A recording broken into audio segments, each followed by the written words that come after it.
Bismillahirrahmanirrahim. Assalamu alaikum. Thank you for joining us on Velayat News. I'm Abroo Sabzwari, and now a look at the top headlines for today.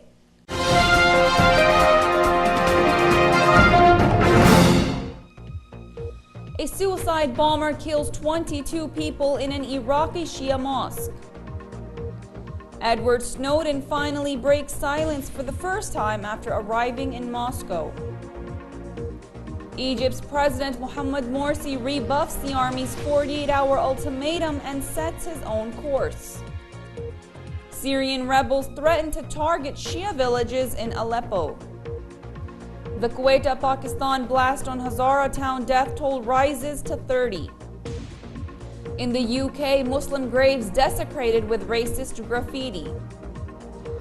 In Florida, United States, Muslims discuss the challenges and opportunities Islam brings to Muslim American youth.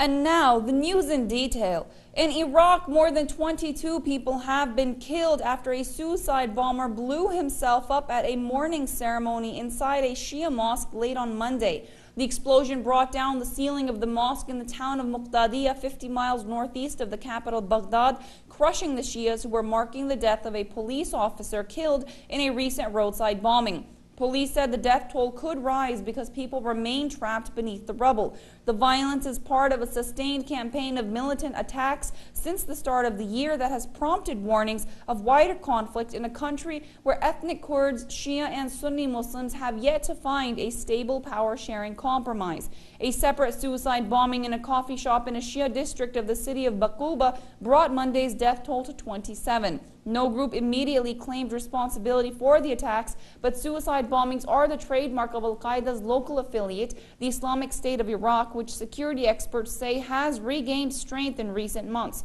Highlighting the risks of spillover, security forces on Monday destroyed an insurgent camp near the Iraqi town of Baj, near the Syrian border, killing 10 non-Iraqi gunmen. 3 members of the security forces also died in the clashes. According to the United Nations, the number of people killed in militant attacks across Iraq has reached 761 in the month of June.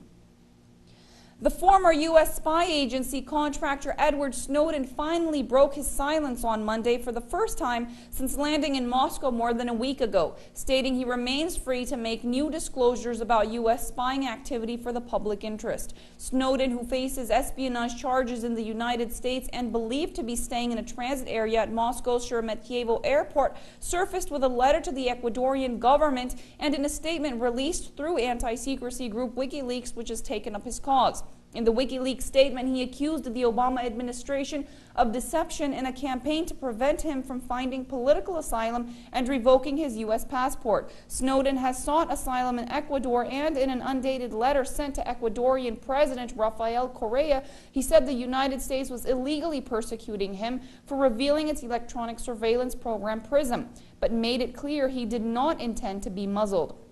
In his letter, Snowden added that no matter how many more days my life contains, I remain dedicated to the fight for justice in this unequal world. Snowden said the U.S. government was persecuting him, and despite public outcry in his favor, the United States has responded by costing him his freedom to travel, family, and right to live peacefully without fear of illegal aggression. According to the Los Angeles Times, Snowden gave Russian diplomats a list of 15 countries, including Russia, where he wanted to apply for asylum. Russian President Vladimir Putin said Snowden could stay in Russia on the condition that he must stop his work aimed at harming Russia's American partners. Putin said Russia was not working with Snowden and had no intention of handing Snowden over to the United States. President Mohamed Morsi rebuffed the 48-hour ultimatum to force a resolution to Egypt's political crisis, stating that he had not been consulted and would pursue his own plans for national reconciliation. The Islamist leader described as potentially confusing Monday's 48-hour deadline set by the head of the armed forces for him to agree on a common platform with liberal rivals. Millions of people have took to the streets demanding the president's resignation. Members of his Muslim Brotherhood have used the word coup to describe the military maneuver which carries the threat of the generals imposing their own roadmap for the nation. In a statement issued at about 2 a.m., the president's office said the president of the republic was not consulted about the statement issued by the armed forces, and further added that the presidency sees that some of the statements in it carry meanings that could cause confusion in the complex national environment. Describing civilian rule as a great gain from the revolution of 2011, Egypt's first freely elected leader in office for just a year said he would not let the clock be turned back. In referring to his plans for reconciliation as those he had spelt out before, he was speaking of offers that have already been rejected by the opposition. President Morsi also spoke to U.S. President Barack Obama by phone on Monday. Morsi stressed that Egypt was moving forward with a peaceful democratic transition based on the law and constitution.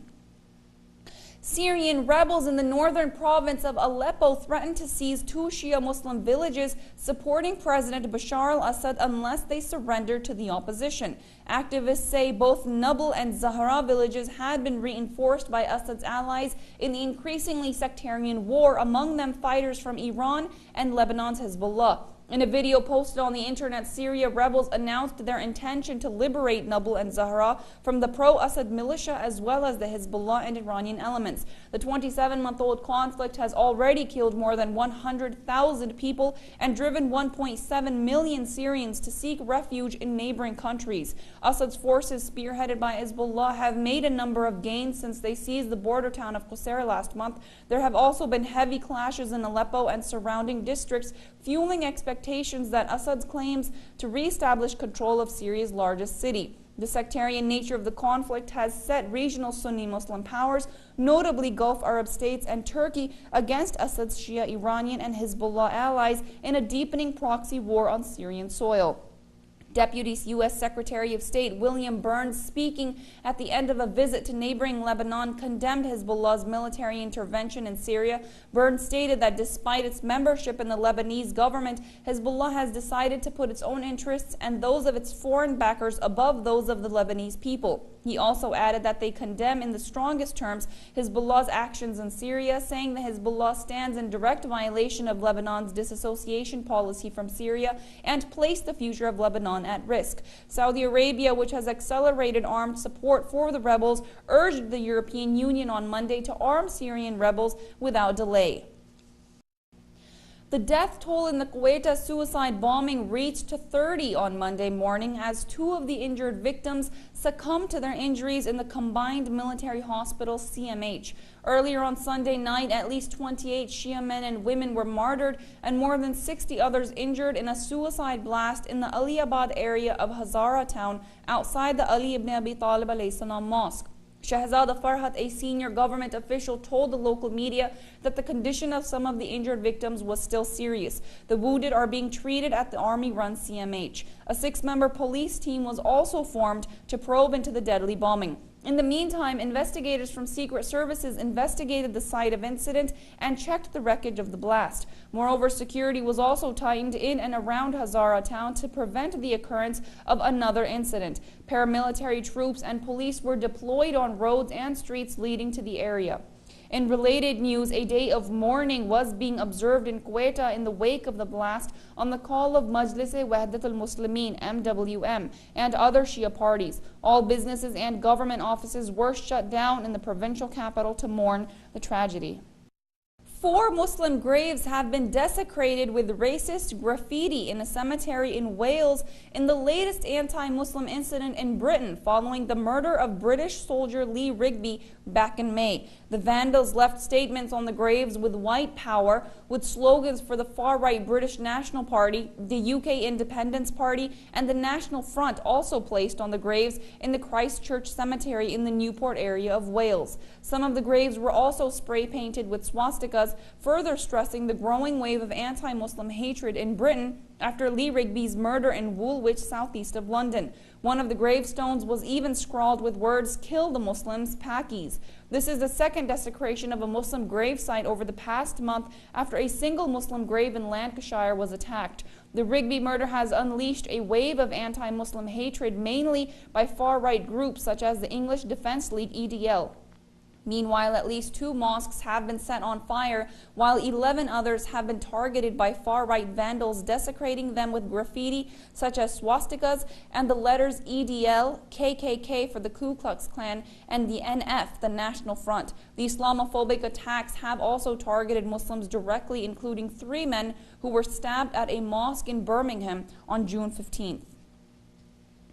In Florida, United States, Muslims from throughout the Southeast region gathered Saturday to discuss challenges and opportunities faced by young Americans of the Islamic faith. The conference, the second such meeting in the past 2 years, was sponsored by the Islamic Society of North America and took place at the Sheraton Tampa East Hotel in eastern Hillsborough County. A segment of the proceedings focused on self-perceptions of Muslim children and teens. The executive director of the Council on American Islamic Relations of Florida, Hassan Shibli, said this program was important to strengthen their identity and make them proud of who they are. Mr. Shibli added that Muslim American young people living in the U.S. have been bullied and assaulted for practicing their religion or simply for identifying themselves as Muslims.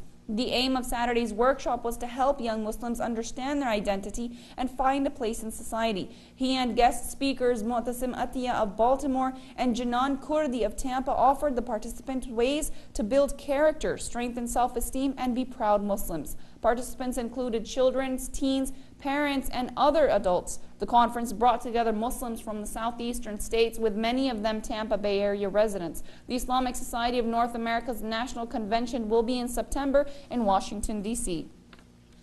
And that brings us to the end of our bulletin. If you'd like to contribute your community's news, you can email us at news@VelayatTV.org. You can also get the latest headlines and more by visiting our website, VelayatTV.org, or subscribe to and follow us on our YouTube and Facebook pages, Velayat TV USA. Many thanks for joining us. Till next time, I'm Abroo Sabzwari. Fi amanillah.